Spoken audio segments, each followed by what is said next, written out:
இன்றைய நாளில் கவனம் ஈர்த்த செய்திகளை அடுத்தடுத்து பார்க்கலாம். ஐஐடி மெட்ராஸின் முன்னாள் மாணவரும் செயற்கை நுண்ணறிவு உலகில் பெரும் அலைகளை ஏற்படுத்தி வரும் பெர்ப்ளெக்சிட்டி AI நிறுவனத்தின் இணை நிறுவனருமான அரவிந்த் ஸ்ரீனிவாஸ் இந்தியாவின் கோடீஸ்வரர்கள் பட்டியலில் இடம் பிடித்துள்ளார். 31 வயது நிரம்பிய அரவிந்த் ஸ்ரீனிவாசின் சொத்து மதிப்பு 21,190 கோடி என கணக்கிடப்பட்டுள்ளது. இதன் மூலம் M3M ஹூரன் இந்தியா பணக்காரர்கள் பட்டியலில் இடம் பிடித்த மிக இளைய வயதுடைய கோடீஸ்வரர் என்ற பெருமைக்கு சொந்தக்காரரானார். அரவிந்த் ஸ்ரீனிவாசின் வளர்ச்சி, தொழில்நுட்பம் மற்றும் செயற்கை நுண்ணறிவு துறைகளில் இந்தியாவின் இளைஞர்கள் உலகளவில் ஏற்படுத்தி வரும் தாக்கத்தை எடுத்துக்காட்டுகிறது.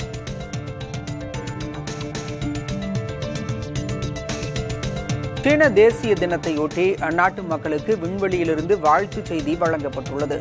விண்வெளியில் சீனா அமைத்துள்ள மையத்தில் உள்ள வீரர்கள் இவ்வாழ்த்து செய்தியை அனுப்பியிருந்தனர். எல்லாவற்றையும் ஒளிர வைப்பது தாய்நாடு, ஐ லவ் சீனா ஆகிய வாசகங்கள் பொறிக்கப்பட்ட சட்டையை அவர்கள் அணிந்திருந்தனர்.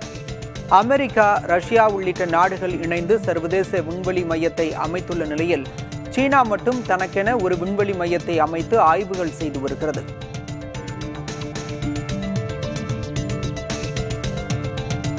நாட்டின் மொத்த உள்நாட்டு உற்பத்தியில் உயர்ந்த குறைந்த வருவாய் கொண்ட மாநிலங்கள் இடையே அதிக இடைவெளி காணப்படுவது கவலைக்குரியது என நிதி ஆயோக் துணைத் தலைவர் சுமன் பரி தெரிவித்துள்ளார். உயர் வருவாய் கொண்ட மாநிலங்கள் நாட்டின் GDPக்கு 44 விழுக்காடு பங்களிக்கின்றன என்றும், குறைந்த வருவாய் கொண்ட மாநிலங்கள் வெறும் 19 விழுக்காடு மட்டுமே பங்களிப்பதாகவும் தெரிவித்துள்ளார். ஒரு பகுதி எந்த அளவுக்கு பின்தங்கியதாக இருக்கிறதோ அந்த அளவிற்கு வேகமாக முன்னேற முடியும் என்ற உலகளாவிய கண்ணோட்டத்தை இந்திய சூழலுக்கு கொண்டுவர விரும்புவதாகவும் சுமன் பரி கூறினார். மருத்துவ உலகின் தொழில்நுட்பங்கள் 40 வயதை கடந்த பெண்களும் தாயாகலாம் என்ற நம்பிக்கையை விதைத்திருக்கிறது. பிரபல பாலிவுட் நடிகை கத்ரினா கைஃப் அண்மையில் வெளியிட்ட புகைப்படம் தாய்மைக்காக இயங்கும் பெண்களுக்கு நம்பிக்கை ஒளியை பாய்ச்சியுள்ளது. வெற்றிகரமான நடிகையான கத்ரினா 2021 சக திரை நட்சத்திரமான விக்கி கௌஷலை மணமுடித்து இல்லற வாழ்வில் நுழைந்தார். இந்நிலையில் தாம் கருவுற்றிருப்பதாக அண்மையில் சமூக ஊடகங்களில் புகைப்படத்தை வெளியிட்டு அறிவித்தார். 42 வயதான கத்ரினா தாயாக இருப்பது அந்த வயதில் தாய்மைக்காக எதிர்பார்த்து காத்திருக்கும் பெண்களுக்கு நம்பிக்கை அளித்திருக்கிறது. 30 வயதை கடந்த மகளிருக்கு தாய்மை என்பது எட்டாக்கனி என்றிருந்த நிலையை மருத்துவ உலகின் தொழில்நுட்பங்கள் மாற்றியுள்ளன. 40 வயதை கடந்த மகளிரும் கர்ப்பம் தரிக்க IVF, egg freezing, ICSI, IUI, சரோகேசி போன்ற நவீன மருத்துவம் வழிவகுக்கிறது. பணி உள்ளிட்ட காரணங்களால் தாய்மையை தள்ளி போட்டாலும் நவீன மருத்துவம் தாய்மையை பரிசளிக்கும் என்கிறார்கள் மருத்துவர்கள். சுற்றுச்சூழல் மாசுபாடு 30% குறைந்தால் பல்வேறு வாழ்வியல் நோய்களின் பாதிப்பு குறையும் என டெல்லி IIT தெரிவித்துள்ளது.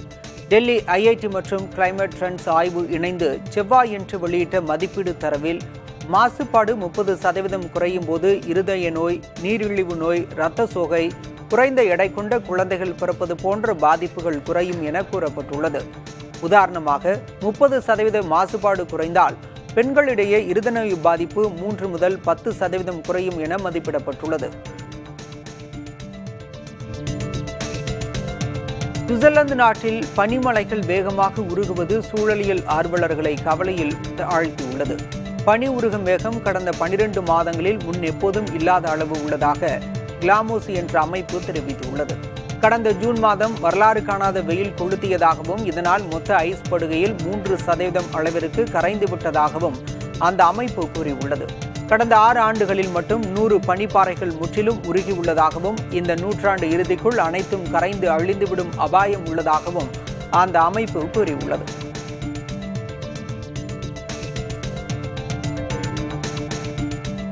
இந்திய ரூபாயின் பயன்பாட்டை உலக அளவில் பரவலாக்க வழிவகுக்கும் அறிவிப்புகளை ரிசர்வ் வங்கி வெளியிட்டுள்ளது. இதன்படி இந்திய வங்கிகள் இலங்கை, நேபாளம், பூட்டான் ஆகிய நாட்டு நிறுவனங்களுக்கு ரூபாய் அடிப்படையிலான கடன்கள் வழங்குவது அனுமதிக்கப்பட்டுள்ளது.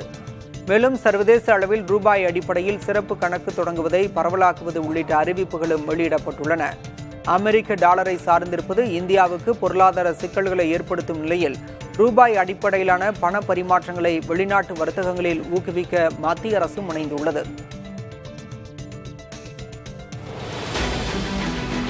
இந்தியர்களில் 12 விழுக்காடு நபர்களுக்கு சிறுநீரக கல் பிரச்சனைகள் இருப்பது ஆய்வில் தெரியவந்திருக்கிறது. சிறுநீரகங்களில் உருவாகும் கடினமான கனிமத்துகளே சிறுநீரக கற்கள் என அறியப்படுகிறது. மனிதர்களுக்கு இந்த பிரச்சனை பன்னெடுங்காலமாக இருப்பது எகிப்திய மம்மிகளை ஆய்வு செய்ததில் கண்டறியப்பட்டுள்ளது. இந்நிலையில் அமெரிக்காவில் உள்ள அலபாமா பல்கலைக்கழகம் சிறுநீரக கல் குறித்து ஆய்வு நடத்தியது. அதில் இந்தியர்களில் 12 விழுக்காடு நபர்களுக்கும் வட இந்தியாவில் மட்டும் 15 விழுக்காடு நபர்களுக்கும் இந்த பிரச்சனை இருப்பது தெரியவந்திருக்கிறது. மேலும் 20 முதல் 40 வயதுக்குள் இருப்போருக்கு 30 முதல் 40 விழுக்காடு வரை சிறுநீரக கல் பிரச்சனை இருப்பதாக கணக்கிடப்பட்டுள்ளது. அதிக அளவில் ஆக்சலேட் உள்ள உணவுகளான பசலைக்கீரை, உருளைக்கிழங்கு, பருப்பு வகைகள், தேன், சாக்லேட், உப்பு மற்றும் புரதம் அதிகமான உணவுகளை உண்பதே சிறுநீரக கற்களை ஏற்படுத்தும் என மருத்துவர்கள் கூறுகின்றனர். இந்த பாதிப்புகள் இருப்போர் இந்த உணவுகளை தவிர்ப்பதோடு நாள்தோறும் 2 லிட்டர் தண்ணீர் குடிக்க வேண்டும் என்கிறார்கள் மருத்துவர்கள்.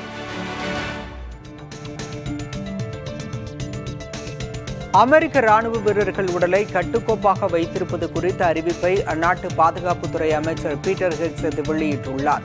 உடல்நிலையை சீராக பேணி காக்க கடும் கட்டுப்பாடுகள் கொண்ட இந்த அறிவிப்பை பின்பற்றாத ராணுவ அதிகாரிகள் தங்கள் பதவியை ராஜினாமா செய்யலாம் என்றும் அவர் தெரிவித்தார். அமெரிக்க ராணுவத்தில் உயரதிகாரிகள் தொந்தியும் தொப்பையுமாக இருப்பதாகவும் உடலை சரியாக பராமரிக்கவில்லை என்றும் புகார்கள் உள்ள நிலையில் இந்த அதிரடி அறிவிப்பை அமைச்சர் ஹெக்ஸெத் வெளியிட்டுள்ளார். தமிழ்நாட்டில் ஜிஎஸ்டி வசூல் நடப்பாண்டு செப்டம்பரில் 4 விழுக்காடு உயர்ந்துள்ளது. நடப்பாண்டு செப்டம்பரில் தமிழ்நாட்டில் ஜிஎஸ்டி வசூல் 11,413 கோடி ரூபாய் ஆகும். இதுவே கடந்த ஆண்டு செப்டம்பரில் 11,024 கோடி ரூபாயாக இருந்தது. அதேபோல புதுச்சேரியிலும் ஜிஎஸ்டி வசூலானது 15 விழுக்காடு அதிகரித்துள்ளது. கடந்த செப்டம்பரில் 225 கோடி ரூபாயாக இருந்த வரி வசூல் நடப்பாண்டு செப்டம்பரில் 260 கோடியாக அதிகரித்துள்ளது. செப்டம்பரில் நாடு முழுவதும் 1,89,000 கோடி ரூபாய் வசூலாகியுள்ளது. இது கடந்த ஆண்டை விட 9.1 விழுக்காடு அதிகமாகும்.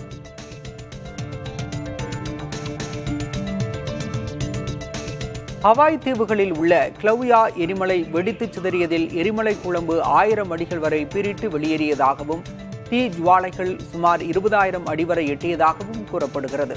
முன்னதாக சின்னதாக சுமார் 120 வாயு வெடிப்புகள் ஏற்பட்டதாகவும் அறிவியலாளர்கள் கூறுகின்றனர். ஹலாமுயுமா பள்ளத்தாக்கு பகுதியிலேயே தற்போது எரிமலை குழும்புகள் வெளியேறுவதால் மக்களுக்கும் தீவு பகுதியில் உள்ள விமான நிலையங்களுக்கும் எவ்வித பாதிப்பும் இல்லை என தெரிவிக்கப்பட்டுள்ளது. வறுமையால் உயிரை மாய்த்துக் கொள்ளும் அவலம் நிலவும் மாநிலங்கள் பட்டியலில் கேரளா முதலிடத்தில் உள்ளது. தேசிய குற்ற ஆவண காப்பகத்தின் 2023ஆம் ஆண்டின் அறிக்கை இவ்வாறு தெரிவிக்கிறது. இதன்படி இந்த பட்டியலின் அடுத்தடுத்த இடங்களில் தெலங்கானா, சத்தீஸ்கர், தமிழ்நாடு, கோவா ஆகிய மாநிலங்கள் இடம்பெற்றுள்ளன.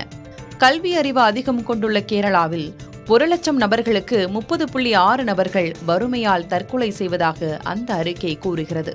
அதே நேரத்தில் கல்வி அறிவில் பின்தங்கியுள்ள பீகார் மாநிலத்தில் இந்த விழுக்காடு 0.7 உள்ளது.